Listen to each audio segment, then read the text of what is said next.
I used to drive for Uber Eats on the weekends to make some extra cash. My shift usually started at 8 p.m. and ran well past midnight. It was 12:48 a.m. when a ping came in for a local spot called Tony's Pizza. The offer was solid, $18 including the tip, and the delivery was less than 5 miles away. The address led to an older apartment complex, 3-story buildings, outdoor walkways, and those flickering, dim yellow lights that make everything look like a scene from a horror movie. When I pulled in at 1:10 a.m., the place was dead silent. Most windows were dark.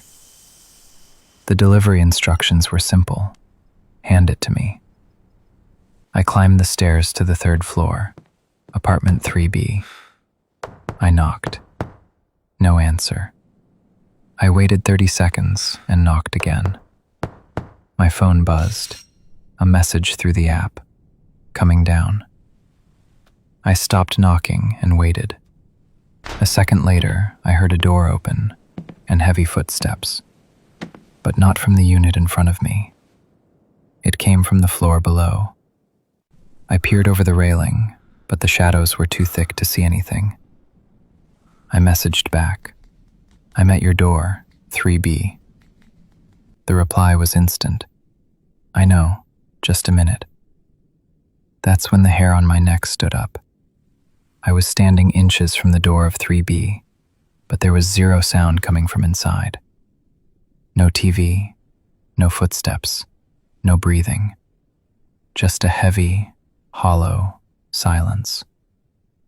Then my phone rang. An in-app call. A man's voice, impossibly calm, whispered, "You're wearing a black jacket, right?" I froze. I looked up and down the walkway. Empty. Yes, I stammered. Where are you? There was a 2-second silence. Then he just said, "Good." He hung up. Right then, a door at the far end of the hallway creaked open. A man stepped out, but he didn't look at me. He just walked down the stairs toward the parking lot, without a word. My phone buzzed again. Another message. Why are you nervous? I hadn't typed a word. I hadn't moved. How did he know I was shaking? Suddenly, a notification popped up. Customer has updated delivery instructions. I opened it. It now said, come downstairs. I didn't move. A second later, the headlights of a car parked in the furthest, darkest corner of the lot flickered on.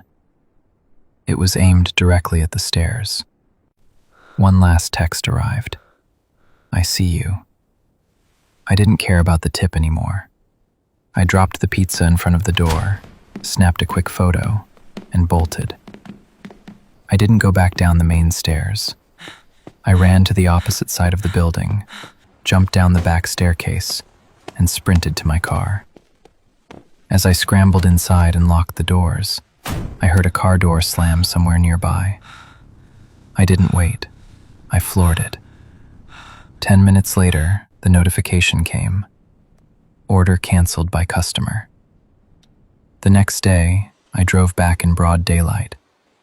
Apartment 3B had a bright orange eviction notice taped to the glass, dated 2 weeks prior.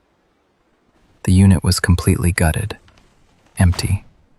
The messages and the call were bad enough, but the way he said, I see you, still keeps me up at night. Because he wasn't looking through the peephole of 3B.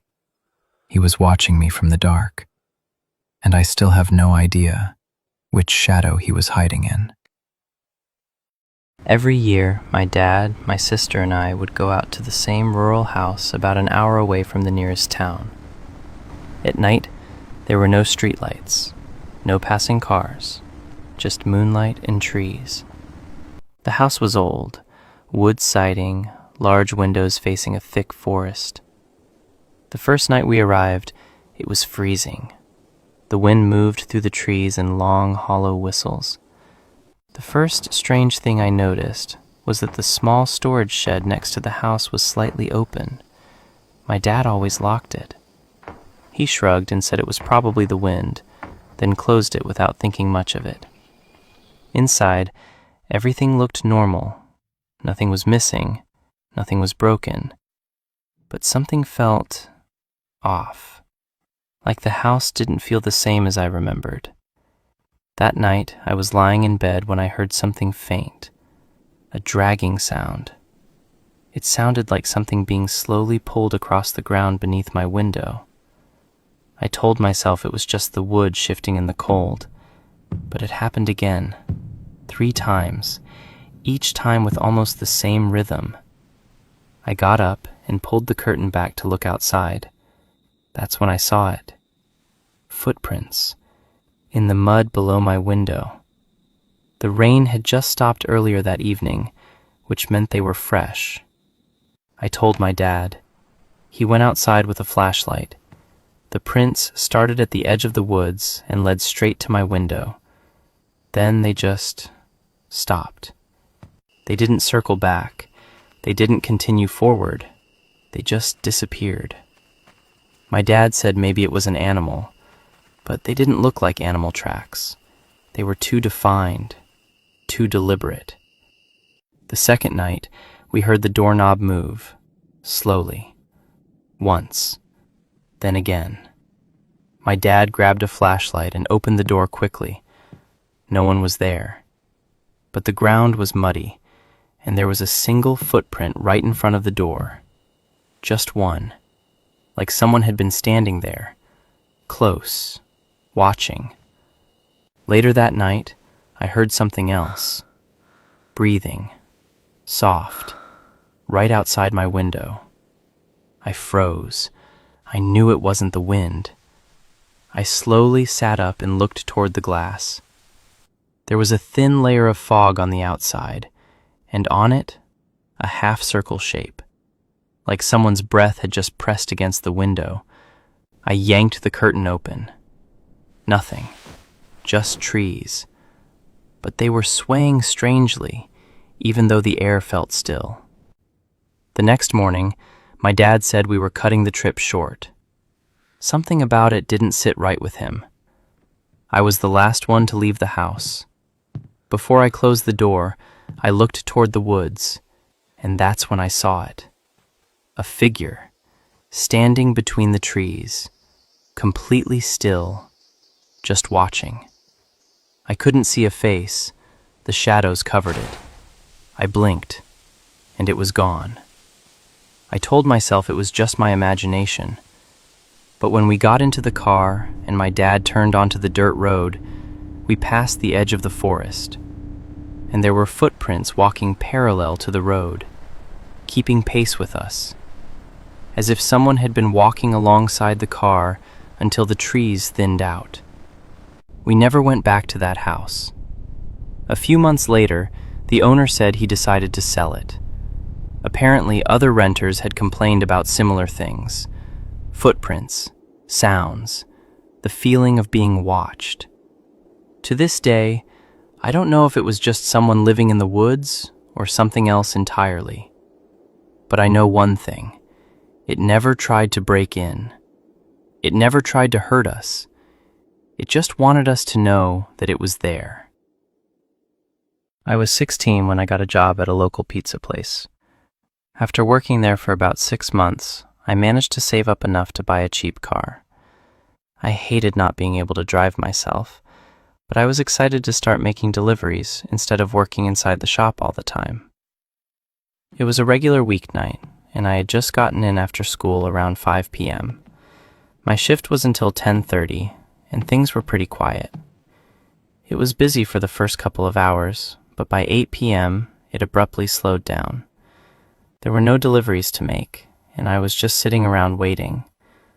But around 9, an order came through. Just 2 medium pizzas, and it was headed to a house on the outskirts of the city. I grabbed the order and started driving. It wasn't busy out, just a few cars here and there. But after I had been on the road for about 5 minutes, I noticed a car pull onto the road from a side street and start following me. The roads were empty, and they could have easily passed me, but they stayed right behind me. I didn't think much of it at first, to be honest. It was just another car, right? But as the next 5 minutes passed, the car remained right behind me. I made a turn into the neighborhood, and when I glanced in my mirror, I saw their headlights appear, turning onto the road I was driving on. That felt like a strange coincidence. What were the chances that the only other car on the road would be headed to the same small neighborhood as me? I guess it was possible, but it made me more aware of the situation. I kept driving. This road was through the woods, with individual houses spread out on either side.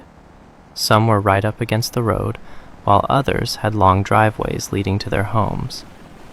As I drove deeper into the neighborhood, I finally saw the mailbox with the right address. I turned into the driveway and checked my mirrors again. A few seconds later, the car passed by and continued down the road. I remember feeling relieved, thinking it was just a coincidence and that I was overthinking things. I drove up to the end of the driveway, which wasn't too long, maybe about 200 feet. I parked, grabbed the pizzas, and walked up to the door. I knocked a couple of times. The porch light was on, but none of the interior lights were. No one answered at first. I knocked again, and about 30 seconds later, a woman opened the door. She looked to be in her early 30s, wearing a nightgown, and appeared tired. She said she hadn't ordered any pizza, and that she had been trying to sleep. She seemed annoyed, but, understandably, was probably just woken up. I apologized and turned around to walk back to my car, but something caught my attention. When I looked up, I froze. The same car that had been following me was now parked right behind my car. The headlights were off, but I could see the fog coming from the exhaust, meaning the engine was still running. I felt an instant rush of unease. Had they been living there with the woman? Or was it something related to the pizza order? Either way, everything felt wrong, too coincidental. I rushed to my car and got in, tossing the pizzas onto the passenger seat. I started the car, but the vehicle behind me didn't move. The driveway was tight, and there wasn't really any space to go around them. So I pulled forward toward the house, hoping they'd see that I was trying to leave. But the car remained right in the middle of the driveway, blocking my exit. We both sat there for about 30 seconds, just staring at each other in silence. Then everything clicked. The car had been following me. The timing was no coincidence, and the car blocking me in wasn't just a mistake. They were setting up a trap. I started to panic, and in that moment I could feel my heart racing in my chest. I didn't know what to do. Then, without warning, 2 men got out of the car. They were wearing black hoodies and hats, their faces mostly hidden. They started walking towards my car quickly. I hit the gas immediately, trying to drive around them and past their car, but there wasn't enough room. The wheels slipped off the driveway, and I skidded in the dirt, ramming into a tree. It wasn't a hard crash, but it was enough to stop me from driving further. I didn't take any chances.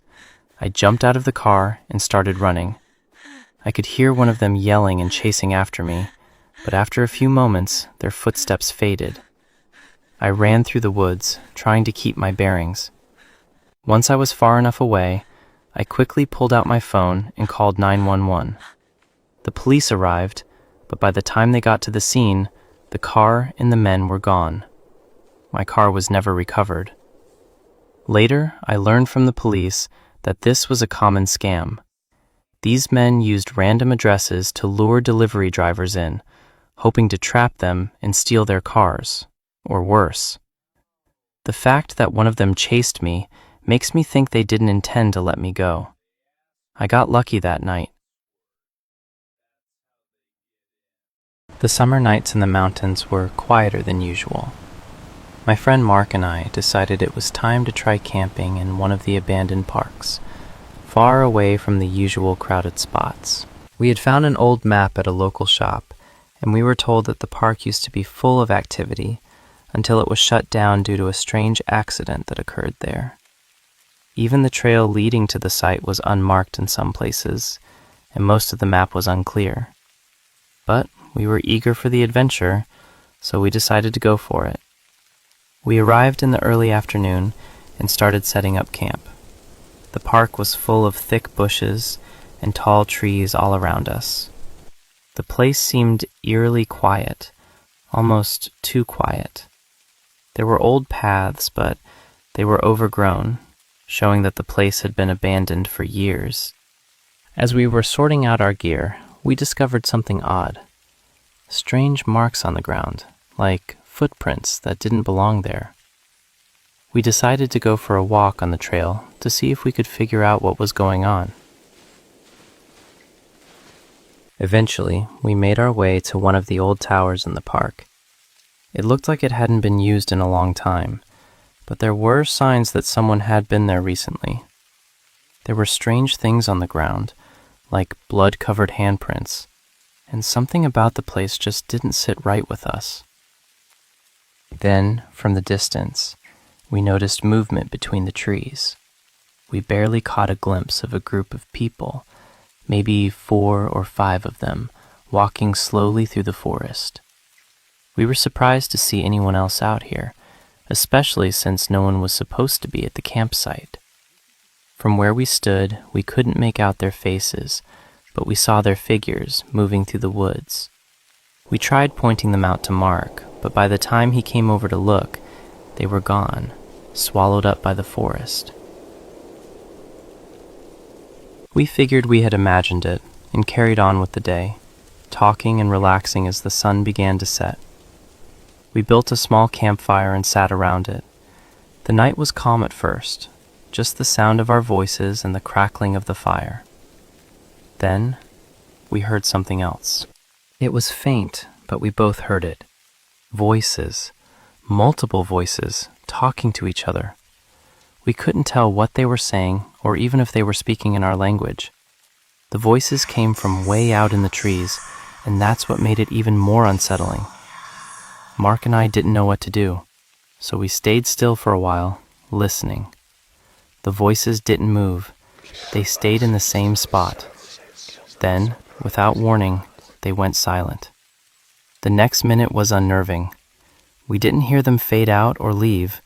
They just stopped, like they were still there. Then there were footsteps, just one set, coming toward us.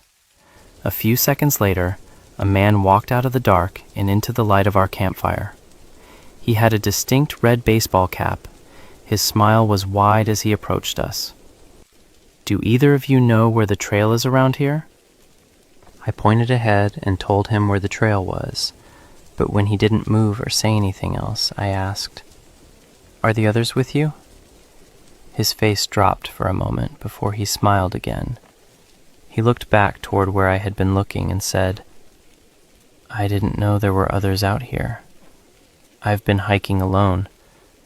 I would have asked them for directions if I'd seen them." It was strange. I was sure he was lying.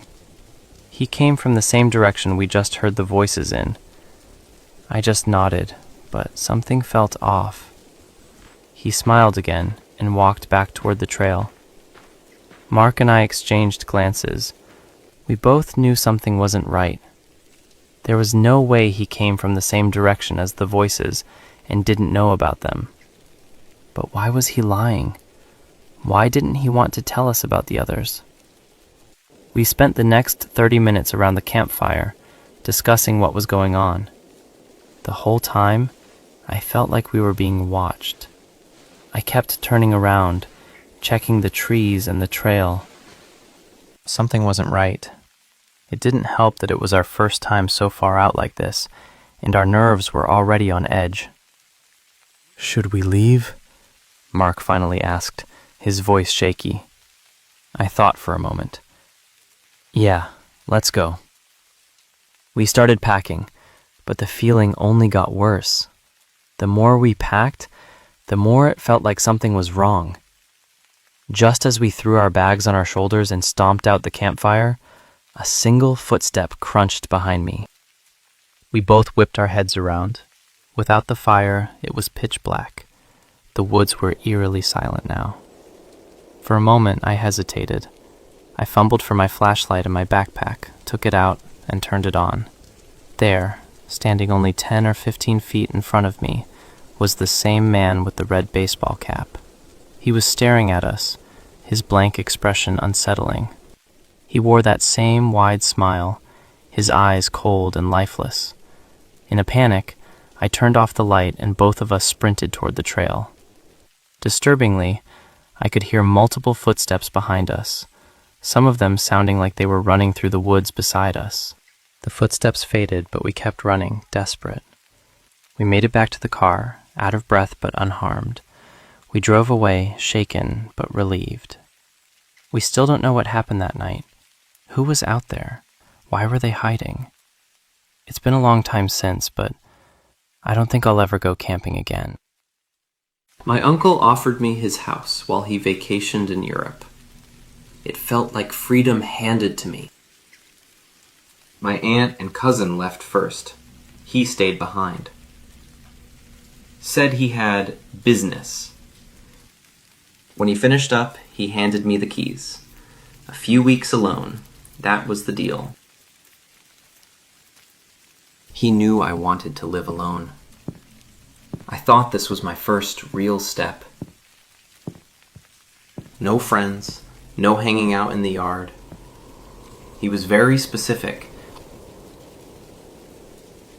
I figured it was the snow. Too much of it. Maybe he didn't want me getting hurt. He left the fridge packed, like I wouldn't need to step outside at all. At first, it was better than I imagined. Quiet, peaceful, mine. Everything felt perfect. Until the middle of the night. The noise woke me up. Not fear, just confusion. Like something testing the door. There was nothing there, just darkness. And that moonlight cutting through the room. I just stood there watching, not realizing something else was already happening. I just stood there watching, not realizing something else was already happening. Then I heard it again, from downstairs, from the front door. Maybe something hit the door. Just the wind. It had to be. I turned on every light. Then I checked the peephole. I opened it just a crack. The footprints led straight to me. I slammed it shut, locked it fast. Who would be out there? I ran to the back. I needed to see if someone was still there. Through the storm, I saw something small moving. Too small to be out there alone. When the wind eased for a second, I saw him clearly. It was just a kid. I was scared, but I couldn't ignore him. He didn't look older than 10. I called 911. Told them there was a kid outside in the storm. I stayed by the window, watching. But he was gone. We were in the kitchen when it happened again. A quiet knock. When the door opened, it was him, standing there again. He wasn't dressed for the weather, not even close. His face, it was empty, like he wasn't fully there. Weeks later, he said this was his house, that he lived here. 2 missing kids, same house, same timing. And my uncle always gone. This happened last winter, during one of my overnight shifts. I woke as a park ranger in a restricted wilderness zone. Most nights are quiet. That night the storm came in fast. The kind that makes the forest feel different. About an hour into the storm, my radio clicked on. Then I heard a voice. Please, I'm lost. The voice was weak, barely audible through the static. I checked the signal location. It was coming from the old firebreak trail. That trail has been closed for years. I grabbed my rain gear, my headlamp, and stepped outside. I thought it was just another lost hiker. The firebreak trail hasn't been maintained in years. Most hikers don't even know it exists, and no one is supposed to be out there. I radioed back to dispatch. I told them I was heading toward the signal. That's when it came through again. Please, I'm still here. The voice sounded closer this time. I checked the signal coordinates again. They hadn't moved. It was coming from directly ahead. Then the radio went silent. No static, no signal, just dead air. That's when I heard it. Not from the radio, from behind me. Please, I'm lost. It wasn't coming through static this time. It repeated the exact same way, same tone, same pause, like a recording. That's when I saw something. A small light on the ground. It was one of ours. Same model, same frequency. But I hadn't dropped mine. Then the one on the ground clicked on. And I heard my own voice. Please, I'm lost. It was my voice, recorded. I dropped the radio, and that's when I heard it. Footsteps, not walking, running. It wasn't lost. It was bait, and I was exactly where someone wanted me. I ran, not back toward the device, back toward the trail. I could hear him. He wasn't crashing through the brush. He was keeping pace. At one point, I heard breathing right behind me. I slipped and hit the ground. For a second, everything went quiet. And then I saw him, standing there, watching. He didn't chase me again. He just stood there and let me leave. I never worked another night shift after that. I remember thinking it was normal, just another car. But it never passed. It never fell back. It stayed the same distance. At first, I didn't care. Highway driving, someone's always behind you. But time kept passing, and it stayed. Same distance. So I speed up. Not a lot, just enough to test it. And the headlights speed up too. I didn't like how it felt, so I took the next exit. No reason, just to see if it would follow. That's when it started, that feeling. Nothing was wrong, but it wasn't right either. I pulled over completely. I wanted proof. I wanted it to pass and end. No horn, no pause, just gone. Its taillights faded into the fog like they were swallowed.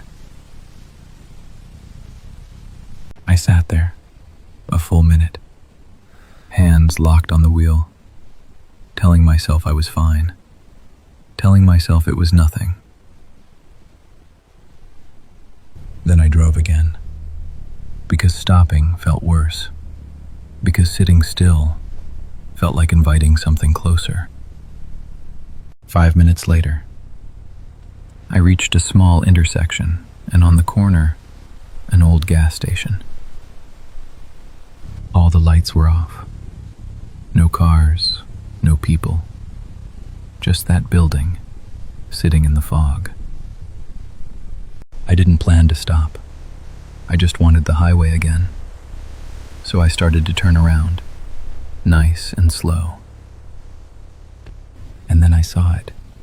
The same car.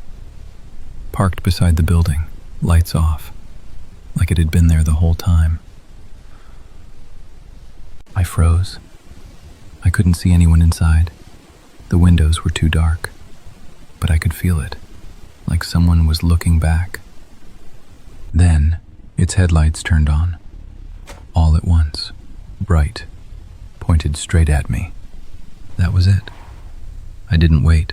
I slammed the gas, turned hard, and got out. I hit the highway again, and I didn't look back, not once. I just drove and kept driving. 2 hours later, I finally saw town lights. I pulled into a parking lot under a single street light, and for the first time, I felt like I could breathe. I got out, walked to the back. I don't even know why, I just needed to check. And that's when I saw it, a handprint on the back window from the outside, clear as day. I've always loved winter, the quiet that comes with falling snow, and the empty roads at night used to give me a strange sense of peace. I worked late-night food delivery across multiple apps, and from experience, the worse the weather, the better the money. Most drivers would stay home. Orders would pile up. In late January, a storm rolled in stronger than usual. Within an hour, I had already made a solid amount. Then I received one last order, a farmhouse on the edge of town. The payout was high, so I accepted it. The road leading there was narrow and covered in thick snow.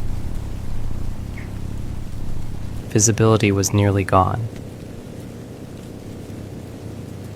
Then I saw headlights ahead. A vehicle was stopped right in the middle of the road. Something about it felt wrong. A man stepped out from the side of the road and waved at me. He said his battery had died. There were no houses nearby, no lights except our vehicles. I noticed something strange. There were no tire tracks. Then I heard something behind me. "Got your keys on you?"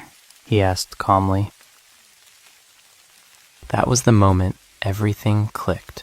I told him I forgot something in my car. Then I ran.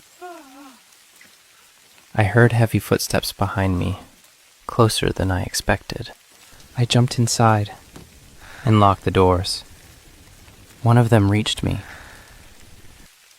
The other tried the back door. Thankfully, I had locked everything. I started the engine. For a terrifying second, the tires just spun. In my rearview mirror, they were just standing there, watching. Since that night, I don't see snow the same way anymore. Sometimes that quiet white silence hides things you never want to see. I wasn't even supposed to take that delivery. It was already 1:47 in the morning. We were about to close. The phone rang. Everyone looked at each other. My manager answered it, and then looked at me. It was only 10 minutes away, but I didn't recognize the address, and I'd been delivering around here for over a year.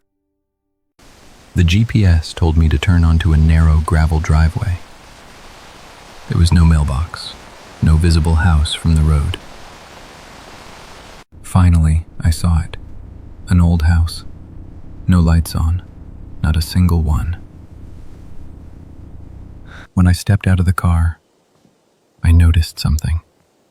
The front door was slightly open.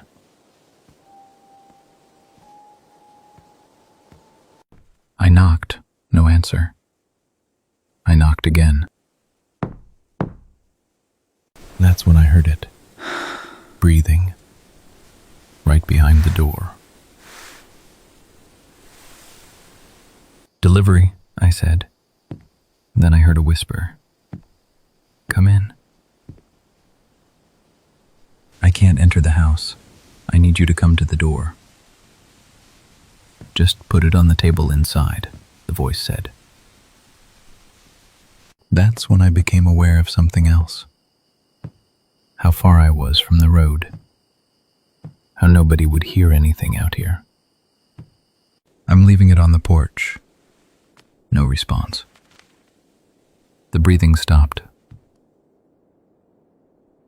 As I stepped back, the door creaked.